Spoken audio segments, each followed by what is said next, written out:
2004년 6월 취재진은 유필로 쓰여진 원고 한 부를 입수했다. 이덕혜 옹주. 한 일본인 사학자가 고종의 막내딸 덕혜의 생애에 관해 기록한 이 원고는 충격적인 증언을 담고 있다. 덕혜가 자신의 아버지인 고종은 독살당했다는 말을 했다는 것이다. 격동하는 구한말 대한제국을 설립하고 스스로 황제에 오른 고종. 꺼져가는 나라의 불씨를 살리기 위해 안간힘을 썼던 고종 황제. 황제는 과연 독살당했는가?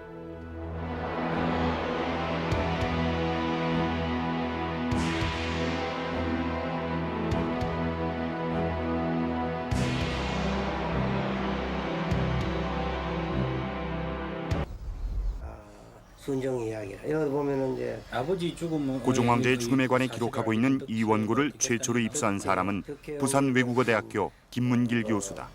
이제 이 자료는 덕혜 옹주 생애를 한평생 연구했던 일본인 향토 사학가가 그 역사에 숨은 덕혜 옹주에 대한 이야기를 이제 모든 국민들에게 알리고 한국에도 알려야 된다고 하면서 이 자료를 저에게 내놓았습니다. 이 자료는 덕혜 옹주의 새로운 저자는 일본에서 덕혜의 행적을 추적하는 동시에 덕혜와 함께 학교를 다녔던 친구들을 직접 찾아다니며 취재를 해서 이 원고를 작성했다고 밝히고 있다. 결혼을 시켜가지고 왜 그러냐면은 이제 여기는 이제 덕혜 옹주는 아버지 고종의 죽음에 대해 고종은 비소가 든 홍차를 마신 뒤 돌아가셨는데 홍차의 비소를 탄 사람은 왕의 건강을 돌보는 전이 안상호였다고 몇몇 친구에게 말했다고 한다.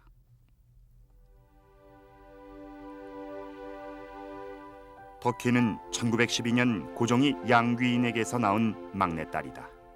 고종은 어린 덕혜의 침대를 자신의 침소에 둘 정도로 귀여워했다. 그러나 13살이 되던 해 덕혜는 조선의 왕녀는 일본의 교육을 받아야 한다는 총독부에 의해 강제로 일본 유학을 가게 된다.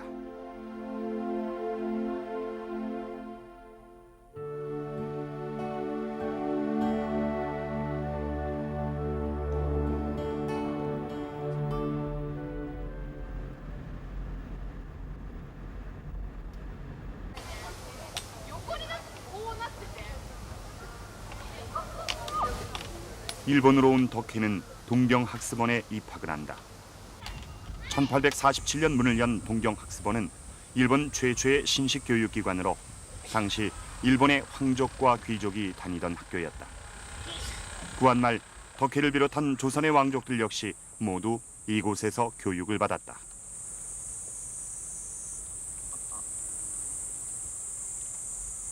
저자는 바로 이 덕혜의 동경학습원 시절 친구들을 찾아다니며 취재를 해서 원고를 썼다고 한다.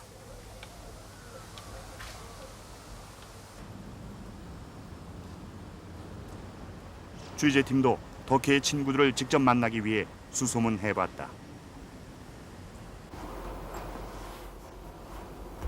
그러나 상당한 시간이 흐른 지금 덕혜의 친구들은 대부분 생존해 있지 않았다.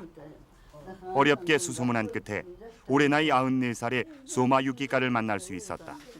그녀는 몇 번 덕혜의 초대를 받아 집에 갈 정도로 덕혜와 가까운 사이였다. 記憶に残ったら静かでらしたんですよね。そういうふうにお育ちになったんだろうと思う。我々みたいにがむしゃらにお育ちになったらしゃあなかったからね、気持ち悪いです。本当にまだ天女が現れたような感じでびっくりしました。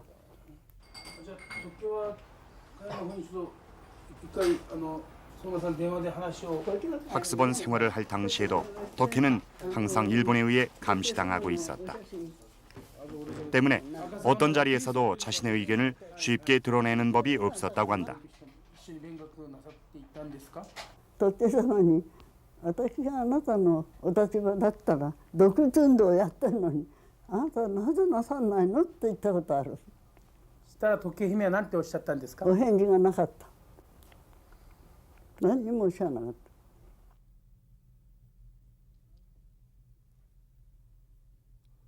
덕혜는 고종에 이어 8개월 된 조카까지 의문의 죽음을 당하는 것을 보면서 자신도 살해당할지 몰라 두렵다는 얘기를 했다고 한다. 취재진은 원고를 쓴 사학자를 직접 만나 좀 더 자세한 얘기를 듣고 싶었지만 사학자는 이사를 간 이후 김 교수와 연락이 끊어진 상태였다. 여러 가지 루트를 통해 추적해봤지만 실패했다.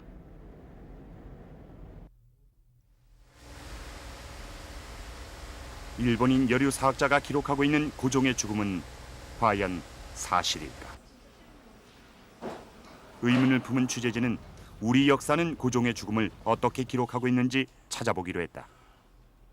요 묘시에 태왕전하 흥후 덕수궁지 함령전, 묘시에 태왕전하가 덕수궁 함령전에서 돌아가시다 이렇게 나와 있죠. 일반적으로 조선왕조실록이 왕의 죽음에 대해 기록하고 있는 것에 비하면 고종의 죽음에 관한 기록은 지나치게 짧다. 사망 원인에 대한 언급도 전혀 없이 왕이 돌아가셨다는 단 한 줄만 기록하고 있다. 근왕에 대해서 관심을 갖고 뭐 시위도 드나들고 또 측근 근시도 드나들면서 여러 가지 이제 그 진맥을 한다든지 탕약을 올린다든지 또 걱정 근심을 하는 여러 가지 이야기들이 오고 갈 테고 거기다 이제 그 신체 몸의 증상을 소개하는 여러 가지 뭐 기록들이 있어야 될 텐데 이런 것이 이제 그 고종 황제의 경우 그냥 뭐 단 한 줄로 이렇게 처리해서 도대체 이게 앞뒤가 상황이 어떻게 된 것인지 알 수가 없는 이런 내용으로 정리가 되어 있죠. 아무튼 그런 것이 상당히 좀 의혹을 더 불러일으키게 되는 원인 중에 하나죠. 실록은 사관이 매일 궁정에서 일어나는 일을 기록한 사초를 토대로 왕이 죽은 후 편찬된다. 조선 기록문화의 꽃이라고까지 불리는 조선왕조실록이 유독 고종의 죽음만을 단순하게 기록한 이유는 무엇일까? 편찬위원장으로서 일본인이 또 그 사료 수집위원으로서 또 일본인들이 참여하고 또 나중에 감수위원, 그 감수위원장 바로 이런 인물들이 일본인들로 이렇게 이제 또 포진이 돼 있어요. 일본의 어떤 그 어떤 입장에서 볼 때 좀 곤란하다. 알려서는 좀 뭐 무리가 있다라고 하는 거는 당연히 다 섞어낼 수밖에 없는 상황이죠.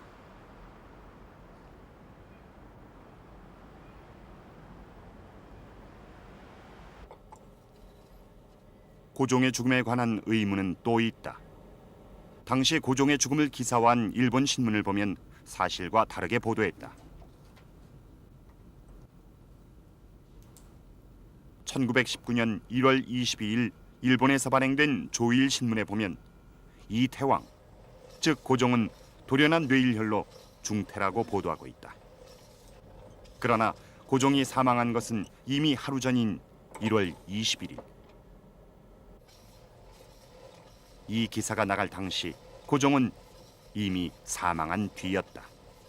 총독부 당국에서는 뇌일혈이라고 발표를 했습니다. 그러나 그것을 곧이곧대로 믿는 사람들은 거의 없었습니다. 자결을 했다는 그런 소문도 있긴 있습니다. 그러나 대부분의 국민들은 광무 황제가 독살되었다는 그 설에 더 신빙성을 두고 있었습니다.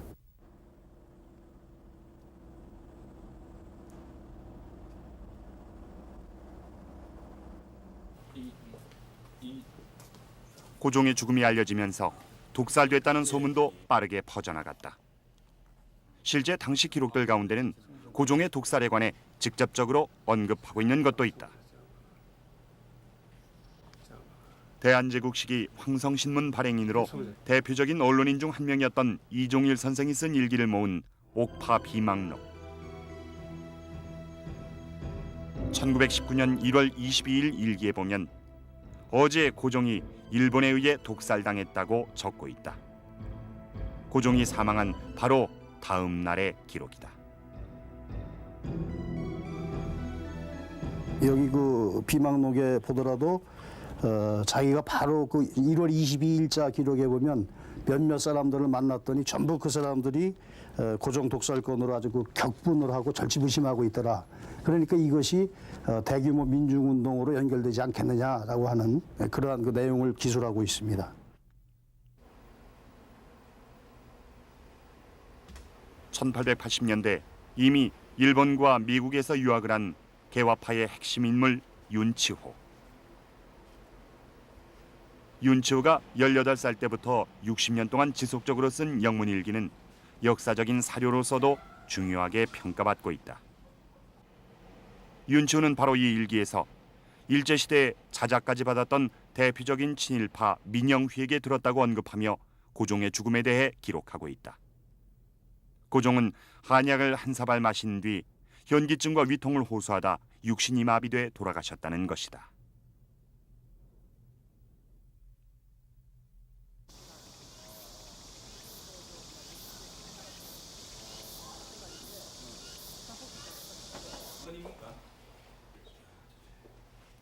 당시 고종의 독살에 관한 얘기가 널리 퍼져 있었음을 증명하는 외국 자료도 있다.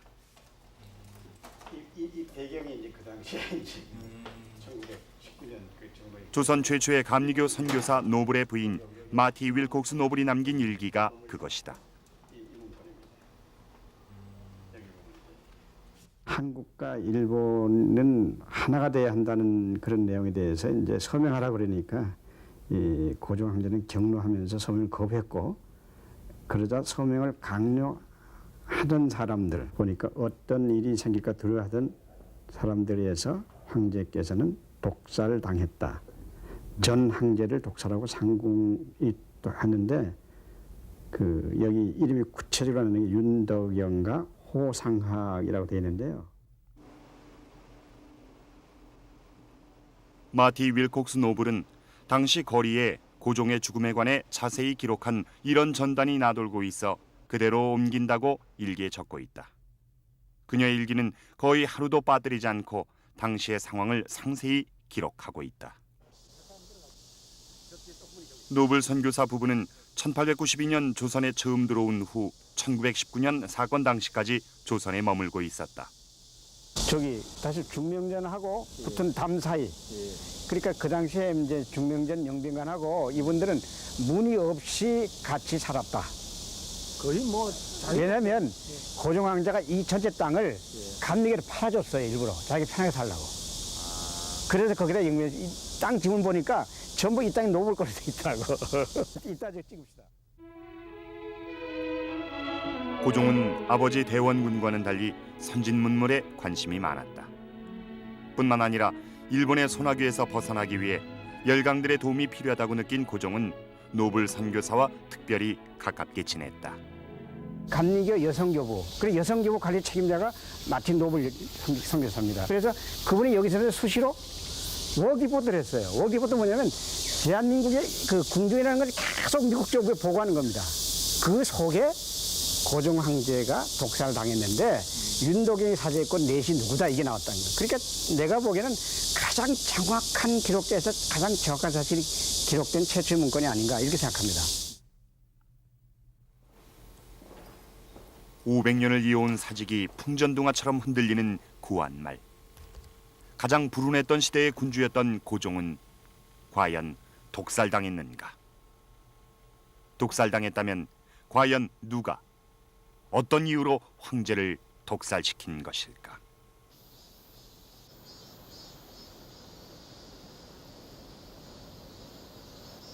즐비한 고층 빌딩들에 가려 더욱 나지막해 보이는 목조 건물 황궁우. 이곳은 구한말 나라를 새로 일으켜 세우겠다는 고종의 자립 의지를 엿볼 수 있게 하는 중요한 유적이다. 황궁우라고 합니다. 황궁우에는 뭔가니 황제가 대한제국을 참 선포하고 황제로 등극하기 위해서 황천상제 신주와 지황지 신주를 모시고 거기에 또 대명, 야명, 뭐 북토칠성 이런 적에서 16분의 신주를 모시고서 하늘에 제사 지내는 신주를 모신 것입니다. 1897년 고종은 황제를 칭하는 청나라와 일본에 못지않게 조선이 자주 독립국임을 선포하기 위해 황제 즉위를 결심한다.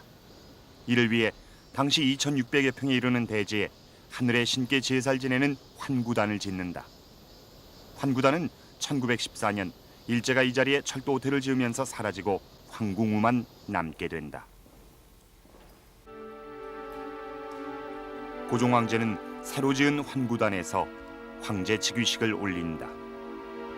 그리고 국호를 대한제국으로 바꾼 뒤 우리나라 최초의 근대적인 헌법이라고 할 수 있는 대한국 국제를 선포한다. 중국을 비롯한 주변 국가들의 반발까지 사면서 고종이 황제 자리에 오른 이유는 무엇일까? 서세 동점의 분위기 속에서 동아시아 세계의 구조는 바뀌어가고 있죠. 이 상황에서 우리에게 필요한 것은 국가의 자주 독립이다. 이것을 대외적으로 공식적으로 선언한 것이죠. 자주 독립을 간절히 열망했던 고종은 여러 가지 방법으로 독립운동을 지원한다. 그 중에 하나가 비밀리에 의병운동을 지원한 것이다. 열강 이웃 열강들이 침략하고 오랑캐들의 그 땅이 되었다. 그래서 이런 그때 때문에 내가 종사를 위해서 그 이광년 그 선전관인 이광년을 도채찰사로 임명을 삼아서 이 그 명에 따르지 않는 자들은 관찰사 술령이 선참 파출 이렇게 하라 처분을 하라 그런 뜻이고 그 아이는 나는 그 사직을 위하여 목숨을 바칠 그런 각오를 돼 있다. 그 동안에는 이 부분이 워낙 비밀리에 이렇게 밀지라는 형태로 이렇게 되었기 때문에 문헌에 잘 나타나지 않고 해서 그런 이제 설 정도로 이제 알고 있었는데 이런 자료를 통해서 고종 황제께서 구체적으로 이런 밀지를 보냈다는 것의 증거의 하나가 이것이고 그다음에 경상북도 지역의 정한직 의병장이라든지 한 이런 분들에게서도 그런 밀지를 보냈다고 이렇게 알려지고 있고 그래서 지금 연구자 중에는 그 오랜 기간 동안에 또 전국에 걸쳐서 치열하게 무장투쟁을 했던 의병운동의 그 중심에 바로 광무 황제가 있었다 이렇게 이야기하는 연구자도 있는 그런 실정입니다.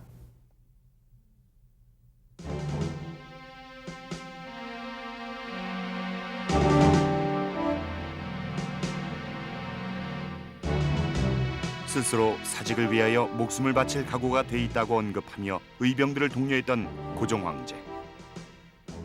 고종 황제의 은밀한 지원 속에 의병운동은 전국 각지로 들불처럼 빠르게 번져나갔다.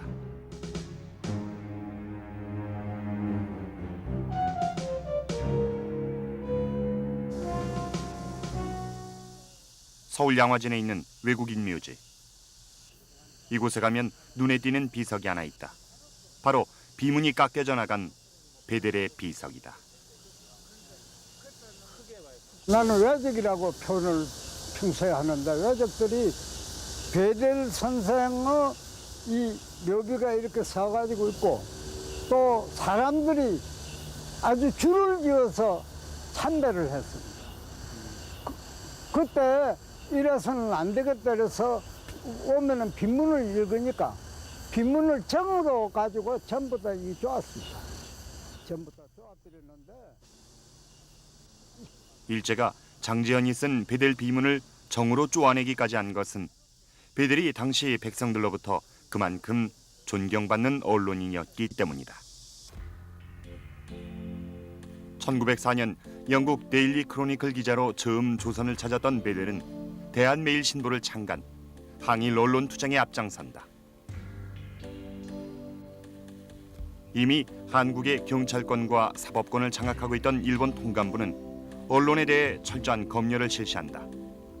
그러나 대한매일신보만은 영국인이 소유자로 돼 있는 덕분에 일제의 검열을 피할 수 있었다. 양기탁이라든지 나중에는 이제 신채호, 박은식 같은 당대의 아주 우국적인 언론인들이 주변에서 베델의 그 취업업권을 이용해서 다른 신문이 다 검열받는데 베델의 대한매일신보만이 검열을 받지 않았습니다. 그러니까 이런 사람들이 다 모여서 배대를 후원하고 그 용기를 주고 이렇게 하니까 배대는 점점 더 아주 그 강한 그 항일적인 신문을 내게 됐습니다. 그러니까 그 정도 뒤에서 상당히 호의를 가지고 지금 이제 우리가 남아있는 그 특허장 같은 것도 주고 이렇게 해서 배대는 그냥 그 우리 민족 진영의 이 한 중심에 서게 되었습니다. 고종은 신문사에 보조금을 기탁하는 외에 베델에게 국내의 모든 취재를 원활히 할 수 있도록 하는 특허장까지 주면서 베델의 항일 언론 운동을 지원한다.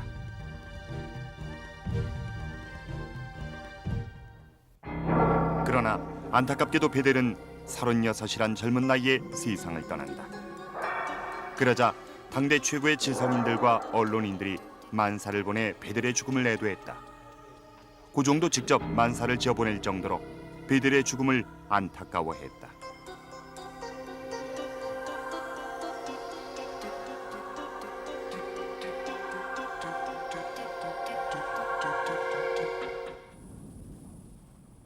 일반적으로 나약한 임금으로 알려진 것과는 달리 고종에겐 상당히 전략적인 면모도 있었다. 명성황후 시해 사건 이후 러시아 공사관으로 피신했던 고종은 경복궁이 아닌 경운궁을 택해 돌아왔다. 고종 입장에서는 상당히 좀 전략적이죠. 열국 공사관이 주변에 위치하고 있기 때문에 유사시에 그 외교적인 지원을 구할 수 있다. 그 안전지대로 이렇게 이제 옮겨갔다고 볼 수가 있죠. 그리고 또 하나는 그 과거에 머물렀던 경복궁 자체는 뭐 방어하기도 어렵죠, 넓어서. 실제 1897년 당시 경운궁 주변 지도를 보면 경운궁은 외국 공사관으로 완전히 둘러싸여 있다. 서북쪽으로 러시아 공사관, 그러니까 러시아 공사관, 프랑스 공사관, 독일 영사관, 영국 공사관, 미국 공사관, 이건 뭐 5개 공사관, 영사관이 포진하고 있는 거죠.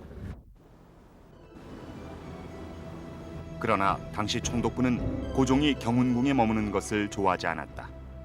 그래서 여러 차례 경복궁으로 돌아올 것을 권유한다. 그러나 고종은 끝내 거부하고 계속 경운궁에 머문다. 그러던 중 1904년 하나의 사건이 일어난다.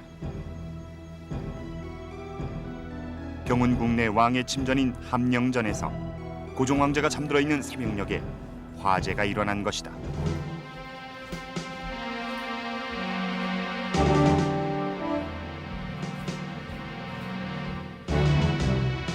거의 대부분의 정역들이 다 불탔습니다. 그거는 누군가 의도적으로 불을 확대시키지 않고서는 그런 자연적인 강풍에 의해서만 이렇게 번져나갈 수 있을까? 당시 사람들도 그렇고 지금 사람들도 그렇고 상당히 많은 사람들이 고종 황제가 경운궁에 거처하고 있는 것에 대해서 대단히 못마땅하게 생각하고 있는 일제나 혹은 일제의 사주를 받은 어떤 세력에 의해서 방화가 저질러진 것이 아닌가 이렇게 생각하는 사람들이 많이 있고 뭐 그렇게 의심할 만한 충분한 정황적인 상황은 된다는 생각이 듭니다.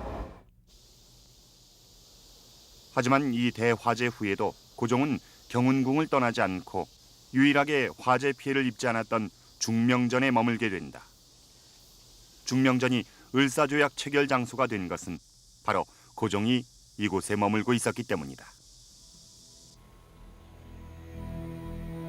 을사조약이 체결되기 열흘 전인 11월 9일 이등박문은 조약 체결에 협조해달라는 일본 천황의 친서를 가지고 내한했다. 그리고 드디어 사건 당일인 11월 17일 일본 헌병의 삼엄한 감시 속에 우리 대신들이 중명전으로 들어섰다.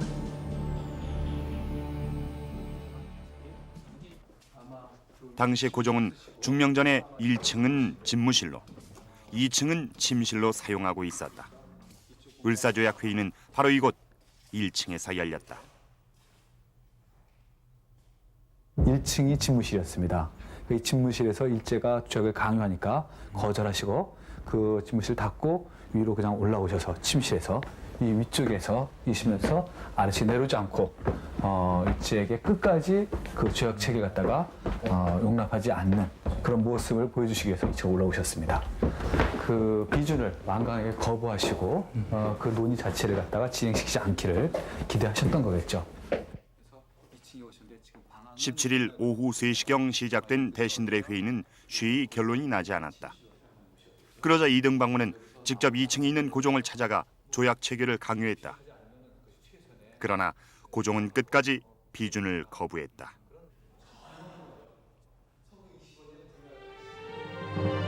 장제는 황성신문에 시리아 방성대곡과 함께 오건조약 청체 전말이란 기사를 써서 을사조약 체결 과정의 부당함을 알린다. 이 기사에 따르면 이등방문은 끝까지 버티는 신하들에게 협박과 강요를 해 18일 새벽 2시 강제로 조약을 체결시킨다.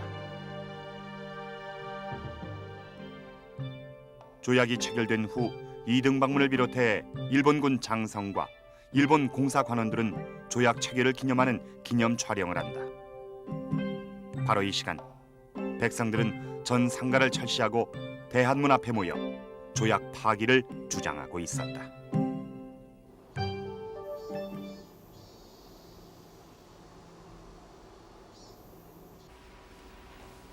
실제 국가 간 체결되는 국권에 관한 조약은 국제법상 갖춰야 할 요건들이 많다. 이런 측면에서 보면 을사조약안은 국가 간 조약 문서로서는 문제점이 많다.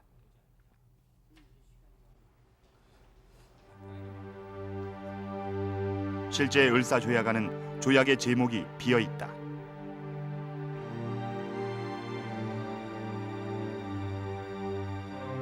뿐만 아니라 직인란에 보면 황제의 직인이 아니라 외부 대신 박제순의 직인이 찍혀 있다.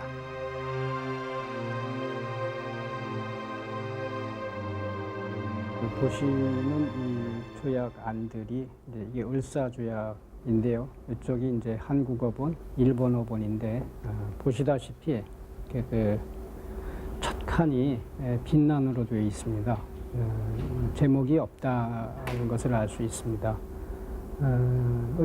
조약의 그 제목이 없다는 것은 조약 내용에 대해서 두 나라가 합의를 하지 못했다.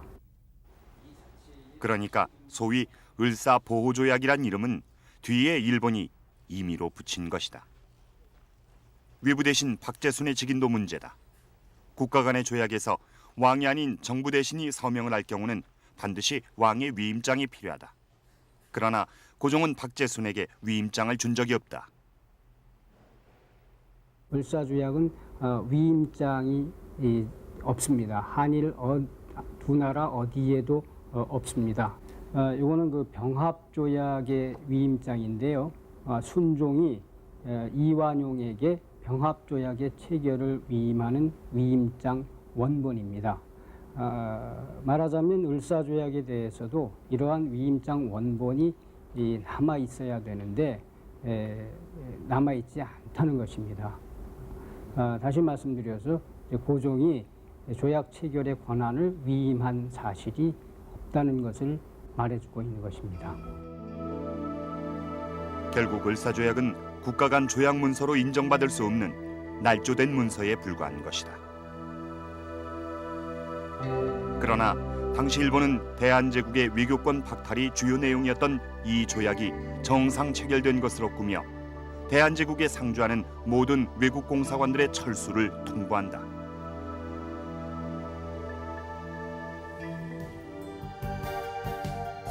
하지만 고종은 순순히 물러서지 않는다. 조약 체결 과정의 부당함을 대한제국과 외교관계를 맺고 있는 나라들에게 보내기 위해 친서를 작성한다. 고종이 작성한 원문을 영어로 번역한 것을 보면 고종은 을사조약이 왜 부당한 조약인지를 하나하나 밝히고 있다.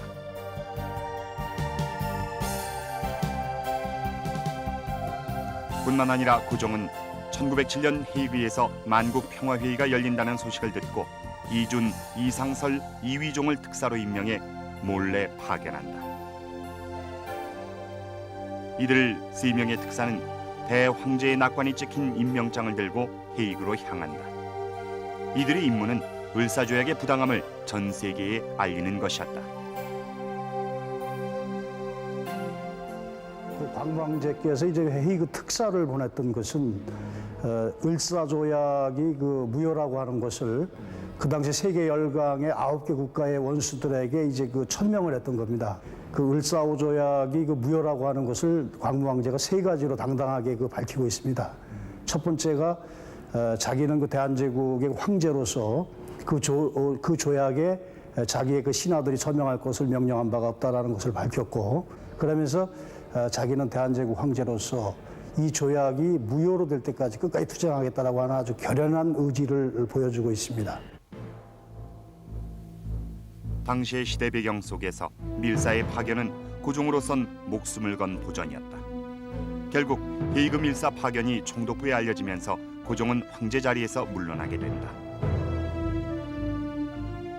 끊임없는 총독부의 감시 속에서도 독립의 의지를 굽히지 않는 고종을 총독부는 더 이상 두고 볼 수가 없었던 것이다.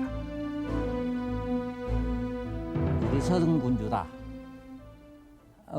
또는 어리석고 유약한 군주다.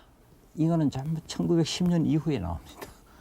1910년 이후에 일본 쪽에서 자기네 한국 그 식민 통치를 정당화하기 위해서 군주가 형편없어서 나라가 자력으로 근대화할 수 없어서 우리가 여기 와야 했다, 오게 됐다는 걸 얘기하기 위해서 군주 무능, 고종황제 무능, 허약, 유약한 군주 이런 설을 퍼뜨리기 시작했죠.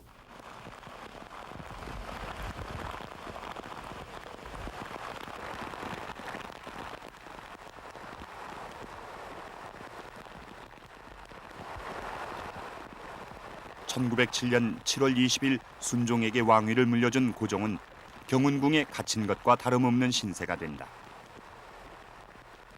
총독부의 엄격한 감시 속에 만나는 사람까지 극히 제한을 받게 된다. 그러나 이런 상황에서도 고종은 독립의 의지를 굽히지 않는다.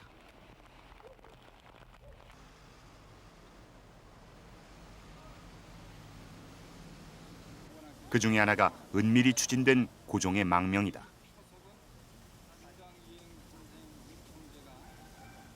고종의 망명을 추진한 사람은 우당 이회영. 대한민국 초대 부통령을 지낸 이시영의 형이기도 한 우당 이회영 집안 형제들은 일제가 한일 합방을 하자 서울의 모든 재산을 팔고 중국으로 떠난다. 우당 이혜영 선생님 육형제가 7,000평이나 되는 그 넓은 대지에서 살으셨는데 1910년도에 이제 육형제 40명, 그러니까 그 아들, 딸 전부 중국으로 망명을 하기 위해서 땅을 처분한 것입니다. 그래서 당시 그 돈으로 40만 냥이라고 그러거든요. 그래서 그거를 쌀로다가 환산해 보니까는 현금, 지금 돈으로 600억입니다. 600억. 예. 그래서 그걸 가지고 중국에 가서 신영무관학교를 세우시는데 다 쓰신 겁니다. 이회영의 집은 서울 YMCA 일대의 중심가에 있었다. 조선 중기 정승을 지낸 백사 이항복 이래 8대를 이어 정승과 판서를 배출한 명문가였던 이회영 집안은 한일 합방이 이루어지자 독립운동을 하기 위해 아무런 미련 없이 집을 처분하고 떠난다.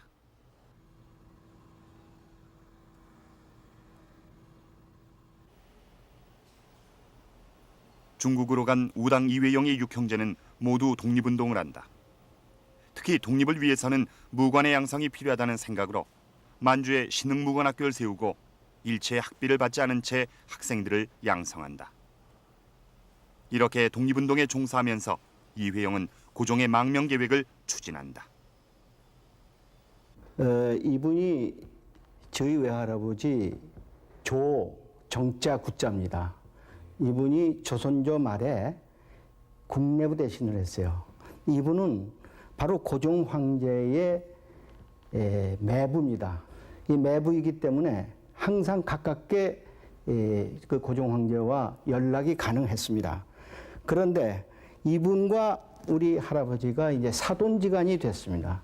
이제 사돈지간이 되면서 우리 그 조부인 우당 이 회자 영자 이 할아버지가 1915년에 들어와서 처음부터 해외와 연락하에 고종 황제의 망명을 하기 위해서 계획을 세웠습니다. 당시 고종은 일제의 철저한 감시를 받고 있어 대신조차 연락하기가 쉽지 않았다. 국내부 대신인 조정군은 다시 뜻을 같이 하는 고종의 환관 한 명의 도움을 받아 연락을 주고받으면서 고종의 망명 의사를 타진한다. 고종이 망명 계획에 동의하면서 망명 계획은 급물살을 타게 된다. 그래서 그 결과 고종 황제가 망명에 동의를 해서 이분을 통해서 자기의 그 처족인 민영달 씨에게 가서 돈을 받아서 나가라. 그래가지고 이분이 민영달 씨를 찾아가서 돈을 받아가지고 우리 외할아버지의 아들, 바로 저의 외삼촌인 조남자 승자 이분을 통해서 북경으로 돈을 보내가지고 요 집이 바로 고종 황제가 유할 수 있도록 만든 이 집입니다. 이게 바로 지금 이 양반이 지금 그 자리에 앉아가지고 집을 지키고 있었던 이 사진인데, 요 아마 사진이 요게 유일한 사진일 겁니다. 고종이 중국에서 머물 집을 구할 정도로 망명 계획이 구체화되고 있었던 것이 바로 1918년이다.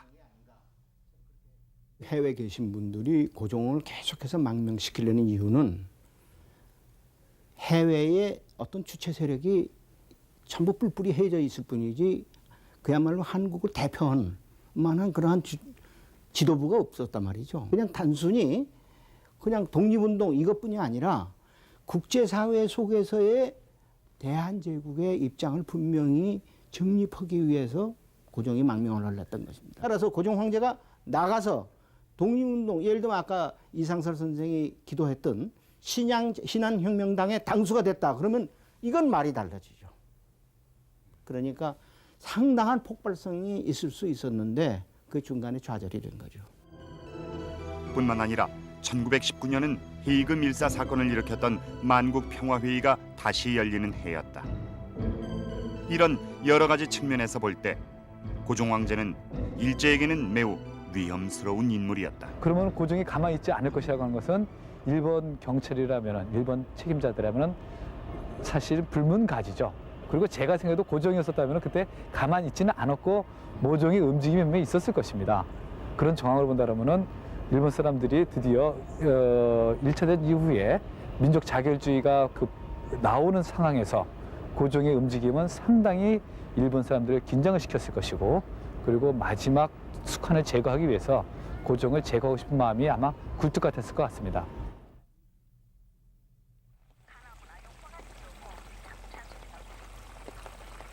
고종과 명성황후의 무덤을 비롯해 많은 왕족들의 무덤이 있는 홍윤웅.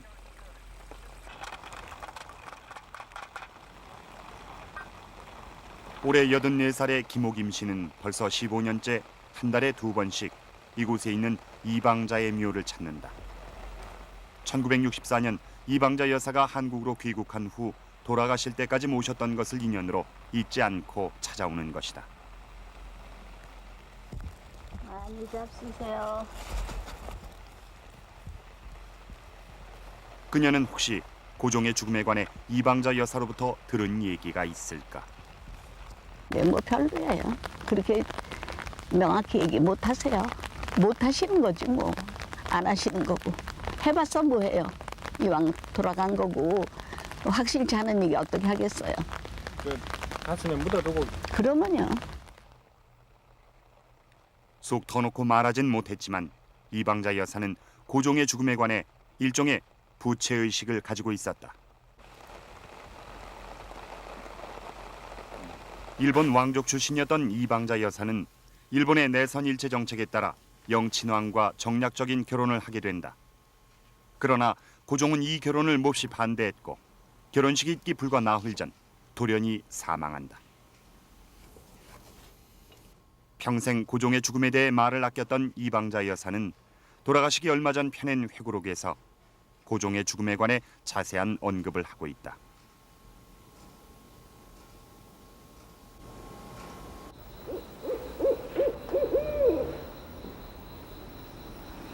고종 황제가 돌아가신 며칠 뒤 이런 얘기를 들었다는 것이다.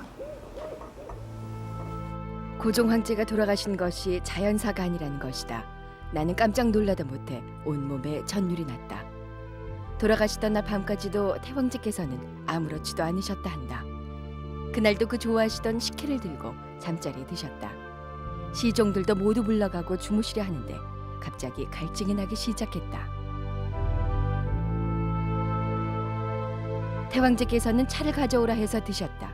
그 순간 갑자기 복통이 나셨다. 순간적인 일이었다. 아무도 어쩔 수가 없었다. 비운의 황제께서는 유언도 없이 곧 숨을 거두셨다. 행여 독살이 아닐까 하는 풍설이 나돌기 시작했다. 더욱이 입관하려고 염을 할 때 시체에서 살이 묻어나 이 의문은 더 한층 굳어갔다. 나중에 한 일이지만 궁중전이 안모 씨가 일본 정부 관리로부터 뇌물과 협박을 받고 태왕제를 독살했다고 한다. 나 자신 원래 일본인이었으므로 더욱 황송하고 애석하게 생각한다. 일본인들이 태왕제를 독살한 것은 마마께서 또다시 파리 강화 회의에 대표를 보내려 했기 때문이다. 태왕제께서는 시종중 김황진을 통해 생질인 조남승을 시켜 경성전기 회사 주식을 팔아 자금을 마련했다. 그 후 마마께서는 천추의 한을 남기고 독살당하신 것이다.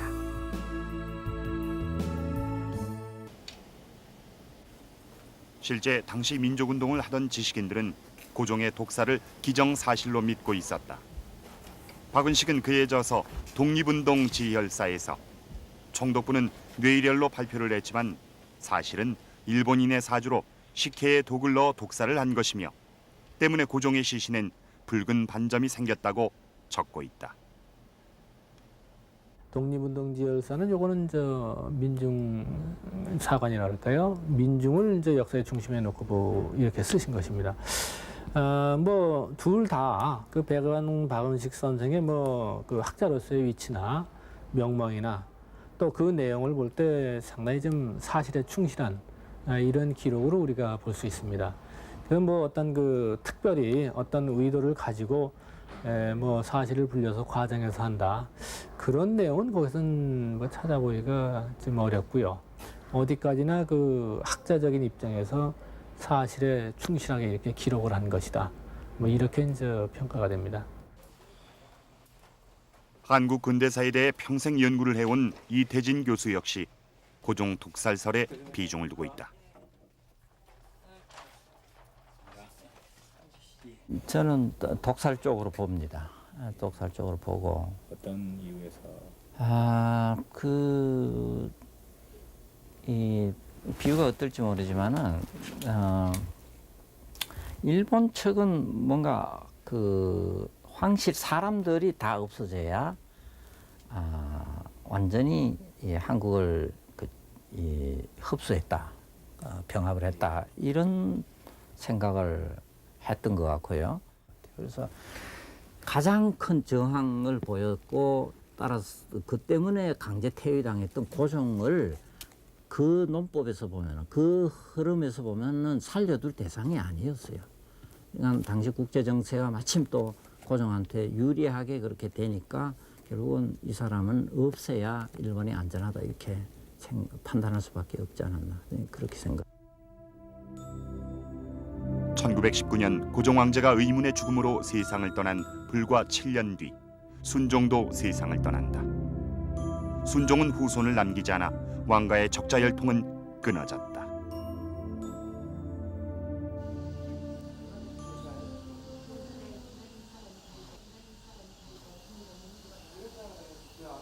고종이 사랑했던 막내딸 덕혜옹주는 1962년 귀국을 해 낙선제에 머물게 된다. 덕혜는 일본에서 대마도주의 아들 종무지와 결혼을 했지만 1951년 강제 이혼당한다. 어린 시절부터 계속된 외국 생활로 신경쇠약에 걸려 결혼 생활이 순탄치 못했다. 그래서 내가 꼭 한마디 기억하는 건 옷가시 과자 달라고 옷가시 그린 그 얘기밖에 기억이 없어요. 말을 못 하셨어요. 거의 뭐 어린애 정도 수준? 어린애 정도 이렇게 삐뚤어져 이렇게. 왕조의 비운을 안고 한많은 생애를 살다 간 덕혜옹주의 장례가 창덕궁 수강제에서 엄수됐습니다. 고종과 상궁 양씨 사이에서 1912년에 태어난 옹주는 영친왕 이은공의 유일한 이복 동생이기도 한데 귀국 이후 내내 창덕궁 낙선제에서 일본에서 생활하던 교육을 받아야 덕혜옹주는 하는 1989년 어린 나이에 세상을 떠났다. 신경쇠약에 걸린 후 결국 500년을 이어왔던 왕가의 혈통은 고종 사후 급속하게 몰락해갔다. 생일을 마쳐야 했습니다.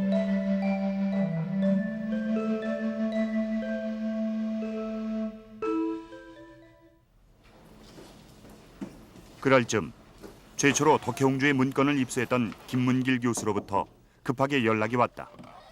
문건 작성자와 연락이 닿았다는 것이다. 좋은 소식이. 예, 고종 황제 독살 문건을 썼는 그 향토 사학가를 찾았습니다. 진짜 어렵게 찾았습니다. 이 어떻게 뭐 연락하기가 찾기 힘들었지 예, 않습니까? 뭐 이사도 가고 이사를 가도 뭐 택시로 늘뭐 취재진은 일단 전화를 통해 연락을 시도했다. 放送局からね、前と同じ話してんですけど、その中身をね、ちょっとでもインタビューを取りたいという私の希望です。どうでしょうか。あれはね、もう読み返してるんやけれどもね、ちょっとやっぱりまだまだ不十分ですね。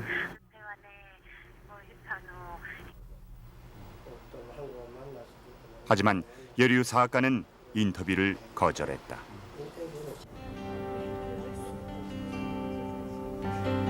실제 고종의 죽음에 관해 일본에서 구체적인 의견을 제시하는 학자들을 만나기는 쉽지가 않다.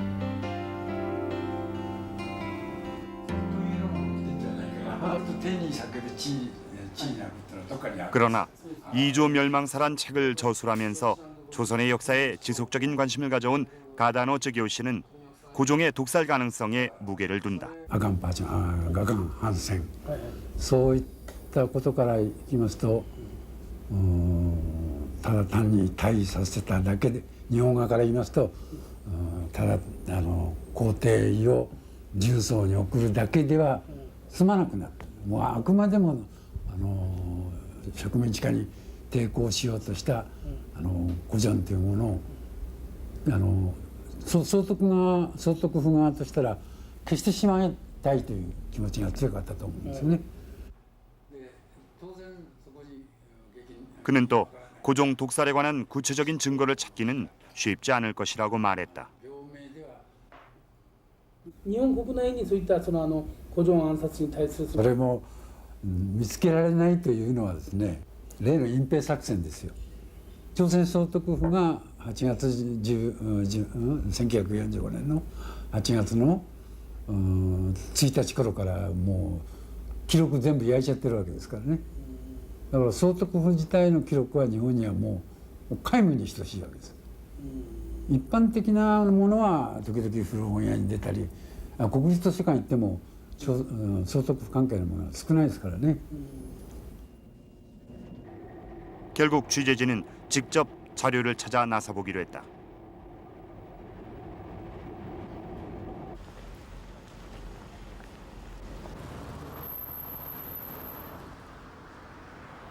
동양에 관한 여러 가지 자료를 모아둔 일본 학습원 대학 동양문고에서 심상치 않은 제목의 책 한 권을 발견했다. この資料ですよね。利用給筆史という本があるんですが、はい、こちら。今度白助さんという方の。これどういった本なんでしょうか。これは本堂さんという方は、その利用職というその。 1926년 일본에서 출판된 이 책은 일본인 관리로서 조선 왕궁에 파견돼 문서를 관리했던 곤도 시로스케가 집필한 책이다. 利用職のその実情についての資料というのは、基本的にはやはり、日本でいうと今の宮内庁が、おそらく文書等も管理していると思われますので、私ども研究者が一般的にその目に接することのできる資料としてはおそらくかなり、貴重といいますか、数少ないものの一つだと思われます。 이 책에서는 고종의 죽음에 관해서도 상세히 적고 있다. こちら本文の方をご覧いただきたいんですけれども、公式にはご渋滞として、兵居は非死あるもすでに事実はないがに戦前せられたので、慶長を中心とし、前朝鮮の人心はなんとなく、驚愕呼び起こしたということですね。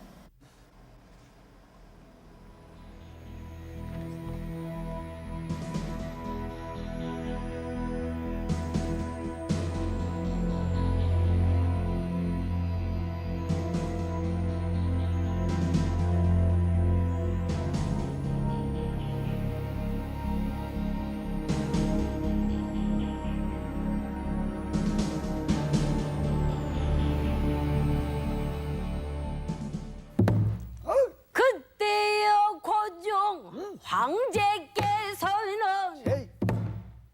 500년 사직을 잃고 분하임이 충천어대 강야기 부득어여 가진 지옥 10년간로 외로운 덕수궁에서 세호를 보내실 집 이완용 가장 충성이 있는 제자우를 불린 후어 감주를 손수 올려 황제 잡수시니 그 가운데 무슨 수작이 있는지라 호련한 우회중 누구일지 못하시더니 연결 총천무엇인다 원통하오 상감마그마 원통하오 애끓는 슬픈 후름 오라니 함께 풍천하라. 그러나 고종의 억울한 죽음은 끝이 아니었다.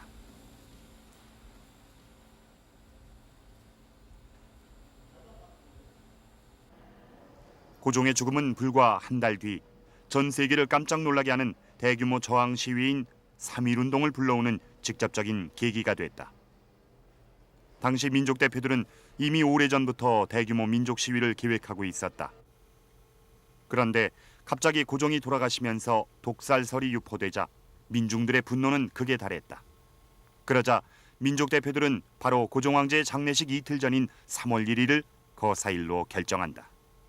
이것은 그 당시에 광무 황제의 그 국장을 보기 위해서 수많은 사람들, 약 20만 명이 서울에 모여들었다 이렇게 이야기를 합니다. 전 국민들이 이 고종의 황제의 죽음을 슬퍼하고 그걸로서 하나가 된 그런 바탕 위에서 자연스럽게 모인 사람들이 전국으로 다시 돌아갈 때 운동을 자연스럽게 전국으로 전파할 수 있는 호기가 된다 이거죠. 그래서 그 타이밍을 잡아서 그 독립운동을 일으켰던 것이죠. 고종의 죽음은 역설적이게도 항일 정신이 하나로 뭉쳐 민족의 힘으로 발현되는 기회를 제공하게 된 것이다.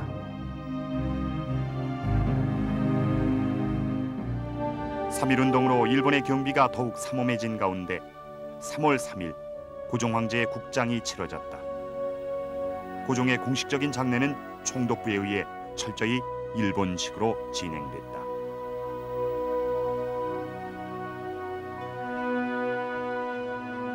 이왕공 비사는 고종의 장례식 모습에 대해 이렇게 기록하고 있다.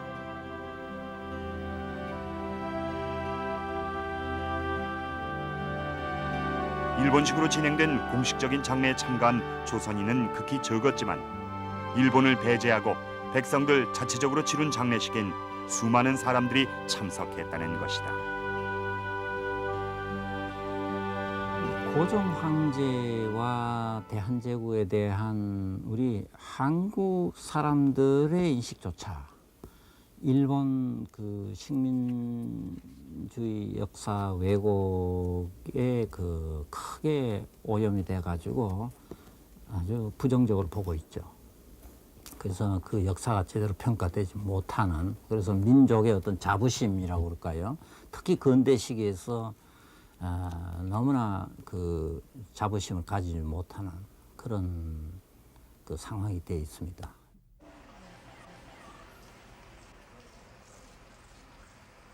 고종의 죽음은 본격적인 항일운동을 이끌어내는 하나의 분수령이 됐다.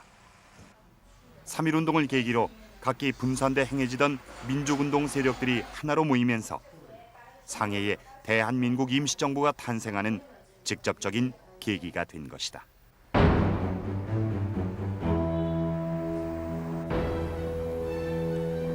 상해 임시정부는 법령집에서 임시정부는 고종이 세운 대한제국의 정신과 뜻을 계승한다고 밝히고 있다.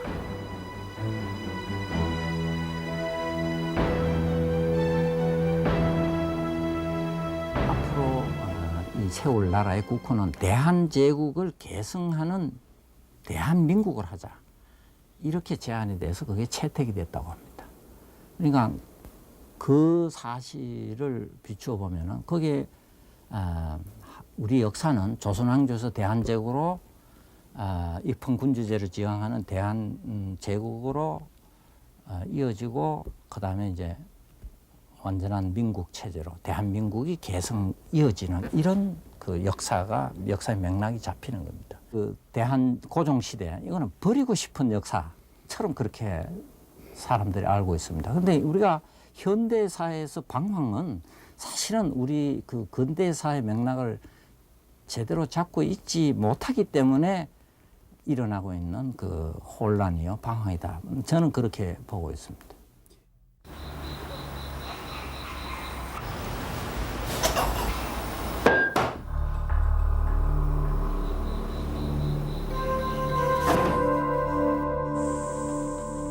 (1919년 1월) 대한제국 최초의 황제는 역사 속으로 사라졌다. 그러나 그의 죽음에 관한 갖가지 의문들은 85년이 지난 지금까지 밝혀지지 않고 있다. 휘몰아치는 역사의 회오리 속에서 자주 독립을 꿈꾸었던 황제. 황제는 과연 독살당했는가? 황제의 죽음에 관한 역사의 진실이 밝혀질 때 고종의 대한제국 시대는 비로소 재조명될 수 있을 것이다.